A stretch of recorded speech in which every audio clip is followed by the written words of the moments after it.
Bonjour. Aujourd'hui, 27 juin 2026, l'actualité française est dominée par les répercussions d'une canicule intense, des questions cruciales de sécurité quotidienne et des développements en matière de politique nationale et de défense. Nous ferons le point sur les faits, les chiffres précis et les implications pour les Français, sans commentaires superflus. Impact économique et sanitaire de la canicule. La France fait face à une situation économique et sanitaire tendue, exacerbée par les conditions climatiques actuelles. La dette publique française s'élève à 3 536,1 milliards d'euros, soit 117,5% du PIB, au premier trimestre 2026. Cette donnée financière de fond vient s'ajouter aux défis immédiats posés par la canicule. Sur le plan sanitaire, la ministre de la Santé, Stéphanie Rist, a élevé le dispositif d'alerte Orsan au niveau 3 le 25 juin 2026. Cette décision intervient alors que les services d'urgence sont déjà sous pression.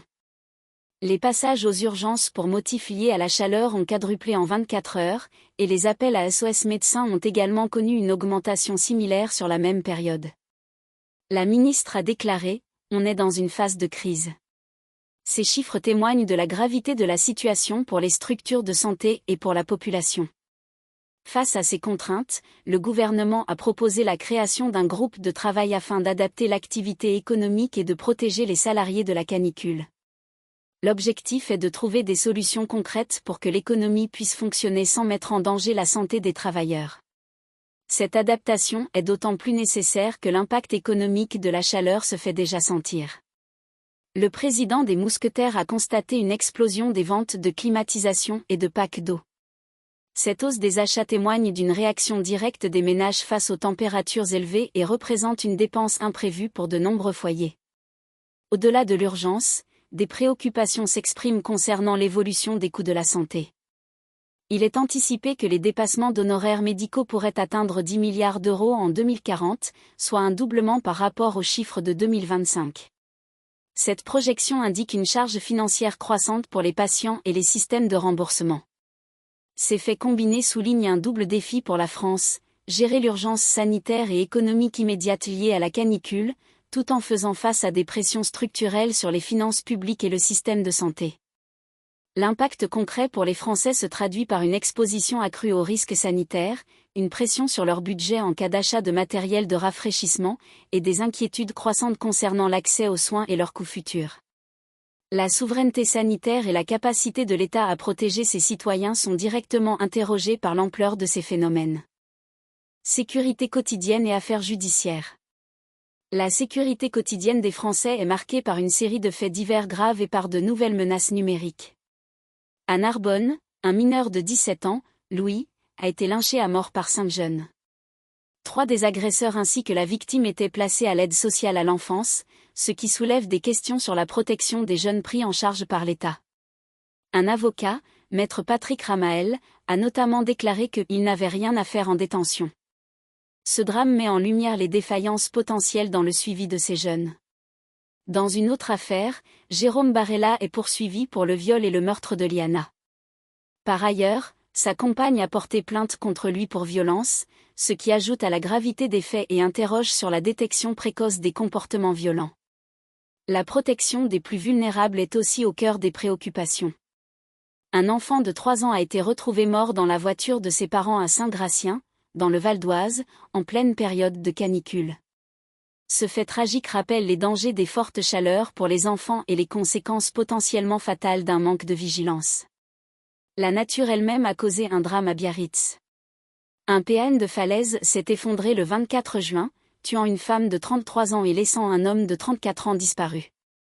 Cet événement met en évidence les risques liés aux phénomènes naturels et la vulnérabilité des populations face à eux.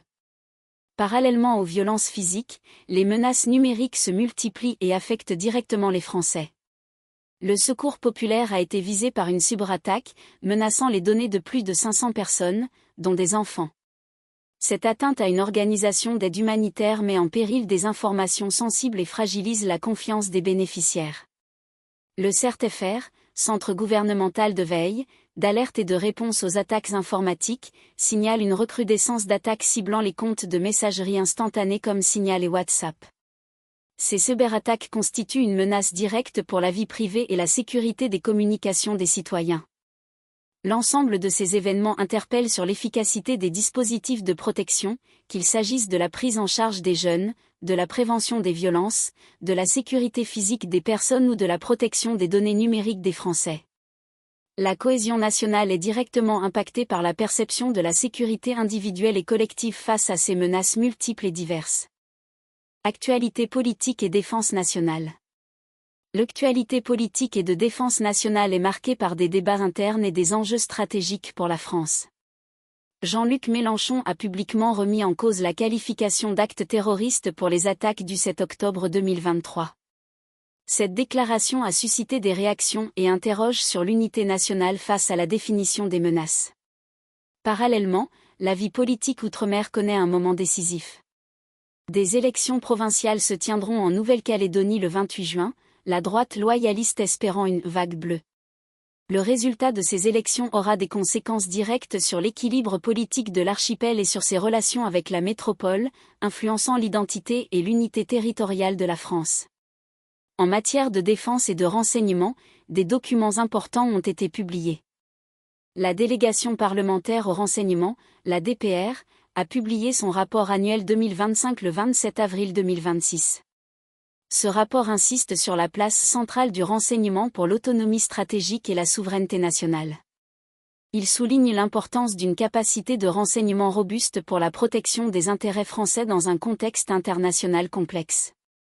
Ces conclusions ont des implications directes sur la protection du pays et la capacité de la France à agir de manière indépendante sur la scène mondiale.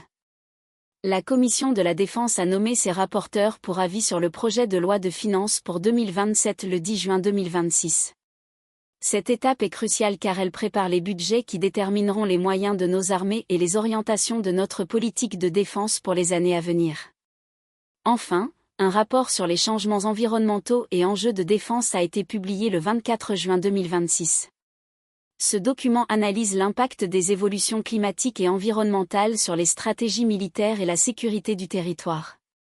Il aborde les défis futurs liés, par exemple, à l'accès aux ressources ou aux migrations, qui pourraient affecter la souveraineté et la stabilité nationale.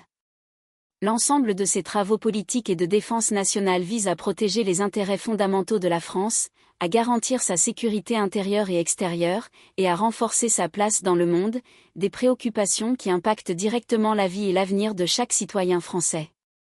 En résumé, la France fait face à une canicule qui pèse sur le système de santé, avec une augmentation des passages aux urgences et un dispositif d'alerte élevé au niveau 3. La dette publique atteint 117,5% du PIB. Sur le plan de la sécurité, des faits divers graves comme le lynchage à Narbonne ou le décès d'un enfant en voiture côtoient des menaces numériques croissantes, notamment via des cyberattaques ciblant des organisations d'aide ou des messageries. Enfin, la scène politique est marquée par des débats sur la qualification d'actes terroristes et des élections décisives en Nouvelle-Calédonie, tandis que les rapports parlementaires soulignent l'importance du renseignement et des défis environnementaux pour la souveraineté nationale. Les faits rapportés ce jour impactent directement la santé, la sécurité et l'avenir stratégique des Français.